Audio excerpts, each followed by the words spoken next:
Яһудилердин еврейлердин кылган айла амалдары.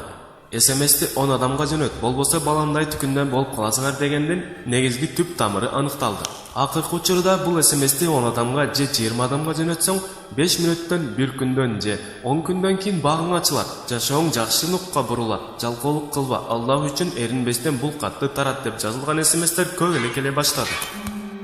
Андай байындамалардын түп көзөгүн изилдеп көрдүңбү? Каяктан жазылаарын, кимдерге жөнөтүлөөрүн билесиңби?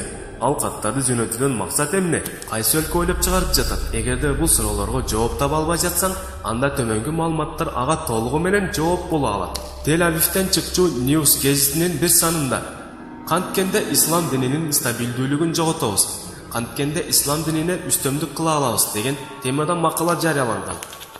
Анда төмөнкү нерселер айтылат. Израилдин диний аалымдарынын бири Хенри Люнар мындай дейт: Биз мусулмандардын ортосуна бүлүк салып, ислам динин алсыздатуу максатында WhatsApp'ты пайдаланабыз.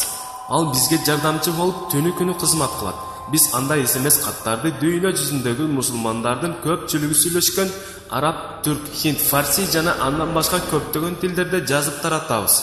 Жанада мусулмандар ал СМС каттарга ишенүүлөрү үчүн Куран аяттарын, сахих хадистерди, мусулман дүйнөсүнө таанымал болгон аалымдардын айткан сөздөрүн кошуп, эң аягына бул СМСти 10дон аз же көп адамга жибер. Эгер 10 адамга жөнөтсөң, 15 мүнөттөн кийин ушул түнү, бүгүн же бир жумадан кийин бир керемет көрөсүң. Бул практикада сыналган, ишеничтүү. Жөнөткөндөр керемет таң калыштуу окуяларга дуушар болгон. Ал эми жөнөтпөгөндөргө балей келип, кырсыкка дуушар болгон деп жазып коебуз.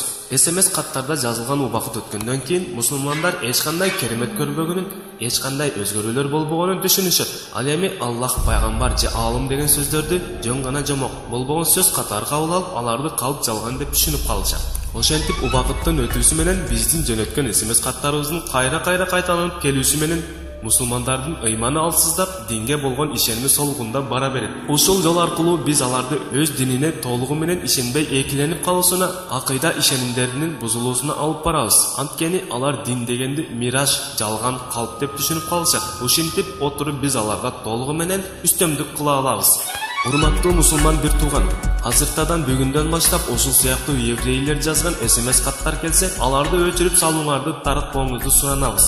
Жанада бул жазылган макаланы досторуңуз менен бөлүшүүнү унутпаңыз. Аларда мындай жалган нерселерден оолак болушсун. Анткени биздин динибиз акылдуулуктун, дааналыктын, даанышмандуулуктун дини.